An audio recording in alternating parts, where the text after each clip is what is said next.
Good afternoon, grade 9. Review tayo sa dividing radicals by rationalizing the denominator. So, start na tayo para maumpisahan agad.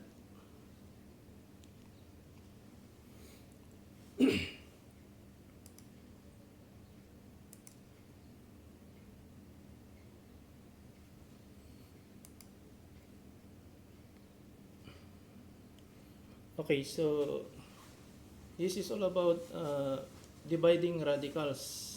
So, how to divide radicals or simplify radicals involving the method of rationalizing the denominator. Okay, so when your divisor is a monomial radical, let's say square root of 5, what will you multiply to 5 to make it a perfect square? Because your index in the denominator is 2. So since this is only a single 5, you will just make this the radicand 5 squared or simply perfect square. So to rationalize the denominator here, you just simply multiply by square root of 5 both the numerator and the denominator. So this is now equal to 2 times square root of 5. So square root of 5 all over square root of 5 is the original denominator, and then multiply also by square root of 5. So meaning in here, you're just simply multiplying square root of 5 over square root of 5, which is equivalent to 1. So this is identity property of multiplication. So that is still equivalent to the original expression. That is still equal to 2 all over square root of 5. But a radical is not in simplified form if there is a radical in the denominator. So you need to remove the radical in the denominator. Okay, so multiply both by square root of 5, both the numerator and the denominator. The expression now becomes 2 square root of 5 all over square root of 25, or simply equal to 5. That is equal to 2 square root of 5 all over 5. So this is now the final answer, since you can no longer reduce to all over 5.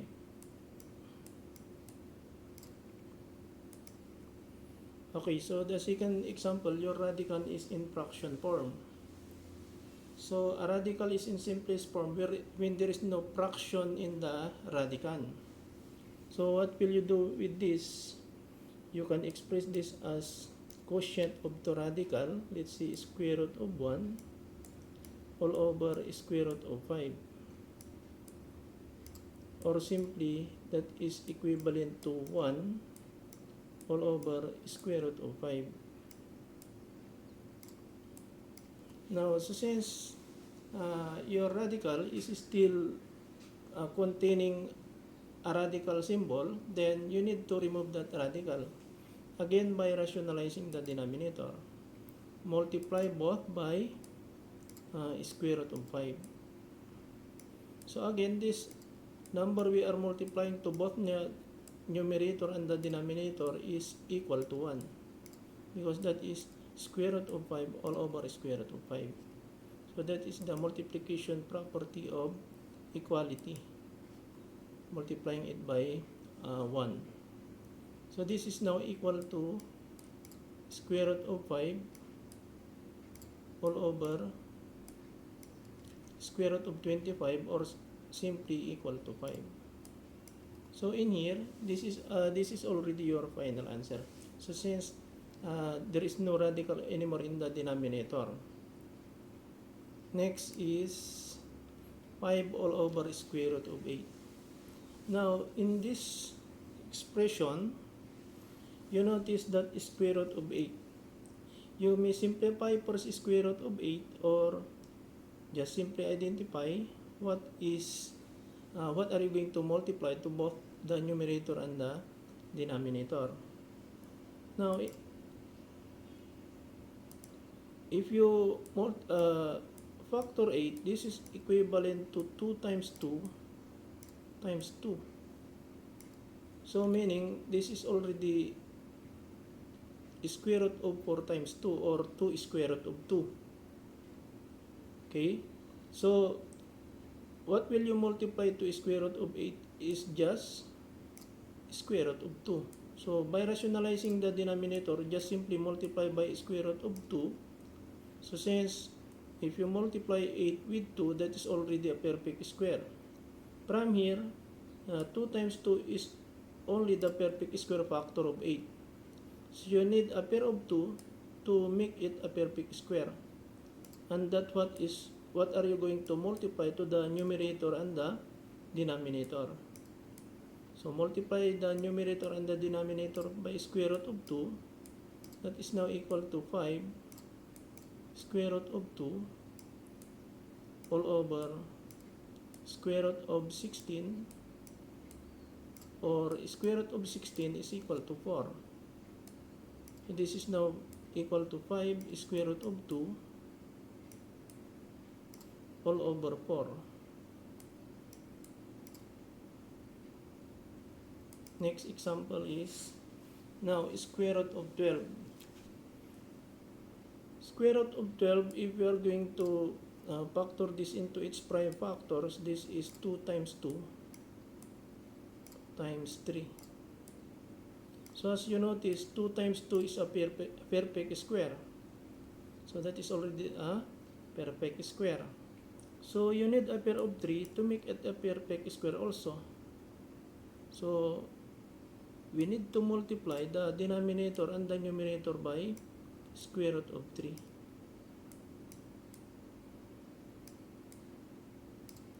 Okay, so square root of 3 over square root of 3 is again equal to 1. So that is still equivalent to the original expression. So this is now equal to 6 square root of 3 all over square root of 36, which is equal to 6 square root of 3 all over 6. Then just simply cancel 6. So the final answer is just square root of 3.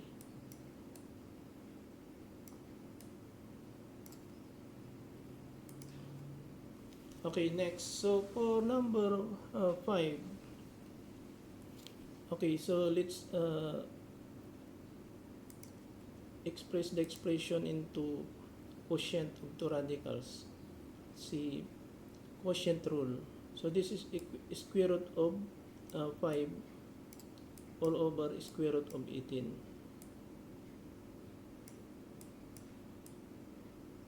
Now 18 in using prime factorization, that is equal to 2 times 3 times 3.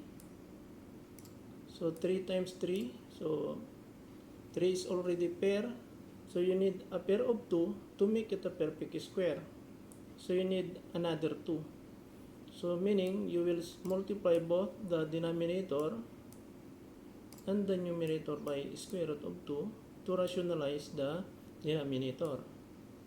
So that is now equal to square root of 5 times 2 is 10 all over square root of 36. So the answer now is square root of 10 all over 6.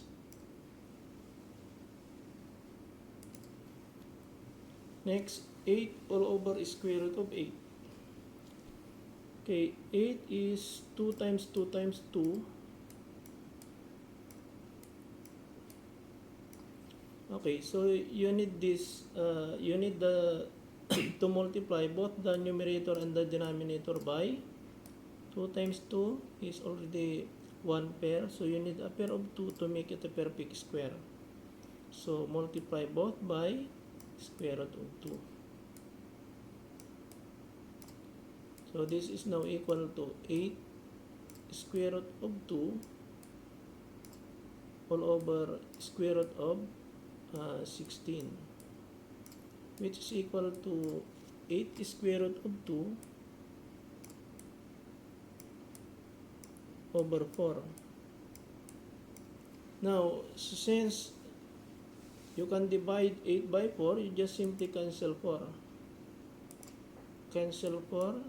So this is now equal to 1. This is equal to 2. So your final answer is 2 square root of 2 over 2, or simply equal to 2 square root of 2. Okay, next is rationalizing the denominators using conjugate. Now, when we talk of conjugate, this is application of your sum and difference of two terms. What is the product of the sum and difference of two terms? Let's say in the form x plus y times x minus y. So if you multiply this, you just simply multiply the first terms. So your answer is x squared. Then multiply only the second terms, or simply the last terms. That is positive y times negative y is negative y squared. So here we are going to multiply 1 plus square root of 3 by its conjugate. So meaning if this is plus, its conjugate is just the opposite operation of plus, which is equal to minus. So you will only multiply this by 1 minus square root of 3. So to remove the radical in the denominator, you apply conjugate. Okay, so multiply by the conjugate. So multiply the denominator, not only the denominator, that is also true for the numerator, 1 minus square root of 3. So that you are always multiplying it by equivalent to 1. So your product now is, using the distributive property, 6 times 1 is equal to 6 minus 6 times negative square root of 3, that is negative 6 square root of 3 all over. Now you apply this, it's only the product of the first term. So 1 times 1 is equal to 1, then minus square root of 3 times square root of 3 is equal to 9, or just simply equal to square root of 9 equal to 3. So your answer now becomes 6 minus 6 square root of 3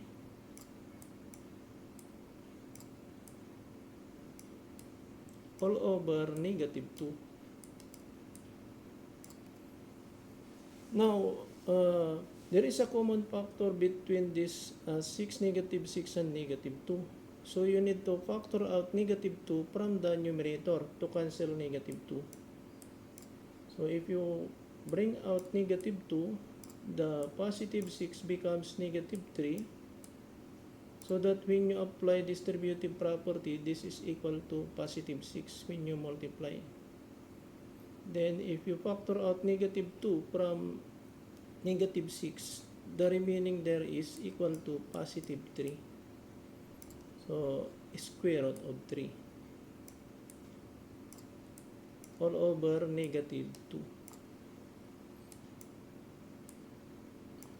Okay, so what is now the final answer? That is now equal to negative 3 plus 3 square root of 3. So negative 3 plus 3 square root of 3. Okay, next example is, Okay, let's see 4 all over 2 minus square root of 5. So, what is the conjugate of 2 minus square root of 5 is 2 plus square root of 5. So, multiply this by 2 plus square root of 5. So, if you multiply the denominator by 2 plus square root of 5, you also multiply the numerator by 2 plus square root of 5. So, apply distributive property from the numerator. That is now equal to 4 times 2 is equal to 8. And then